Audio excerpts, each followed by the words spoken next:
ജിമ്മിൽ പോണ ആൾക്കാർ കൂടുതലും മുട്ട കഴിക്കും, എഗ്ഗ്. ഈ എഗ്ഗ് നല്ലതാണ്, it is A very good source of biotin, everything. That's true. But at the same time, raw egg or half-boiled egg or even boiled egg. മുട്ട ശരിക്കും നമ്മളെ മുട്ടയാക്കുക. അതിന് സത്യാവസ്ഥ എന്താണെന്ന് നോക്കിയാലോ. അവിഡിൻ എന്ന് പറയുന്ന ഒരു പ്രോട്ടീനെ പറ്റിയാണ് പുള്ളി പറഞ്ഞത്. അതാണ് മുട്ടയിലെ ഈ പ്രശ്നക്കാരനായിട്ട് പുള്ളി കാണുന്നത്.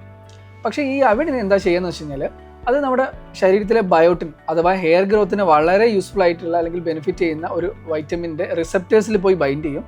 അത് കാരണം നമ്മുടെ ശരീരത്തിൽ ബയോട്ടിൻ ഡെഫിഷ്യൻസി ഉണ്ടാകുന്നു. ആൻഡ് അതെന്ത് ചെയ്യും, നമ്മുടെ ഹെയർ ലോസിലേക്ക് ലീഡ് ചെയ്യുന്നു. പക്ഷെ നമ്മളെല്ലാവരും ഏതെങ്കിലും തരത്തിൽ എഗ്ഗ് ഹീറ്റ് ചെയ്തിട്ടാണല്ലോ കഴിക്കുക. അതിപ്പം ഓംലെറ്റ് ആവാം, അല്ലെങ്കിൽ എഗ്ഗ് ബോയിൽ ചെയ്തിട്ടാവാം, അല്ലെങ്കിൽ പോസ്റ്റ് എഗ്സ് ആവാം. അപ്പോൾ ഈ ഹീറ്റ് ചെയ്യുന്നതിലൂടെ അല്ലെങ്കിൽ എഗ്ഗ് ചൂടാക്കുന്നതിലൂടെ ആ എഗ്ഗ് വൈറ്റിലുള്ള അവിഡിൻ എന്ന് പറയുന്ന പ്രോട്ടീൻ ഡീനാച്ചുറേഷൻ സംഭവിക്കുന്നു, അല്ലെങ്കിൽ അത് നശിപ്പിക്കപ്പെടുന്നു. അപ്പോൾ ഈ നശിപ്പിക്കപ്പെട്ട ഈ പ്രോട്ടീൻ ഒരിക്കലും ഒരു ബയോട്ടിൻ റിസപ്റ്റേഴ്സിൽ പോയിട്ട് ബൈൻഡ് ചെയ്യാൻ പറ്റില്ല.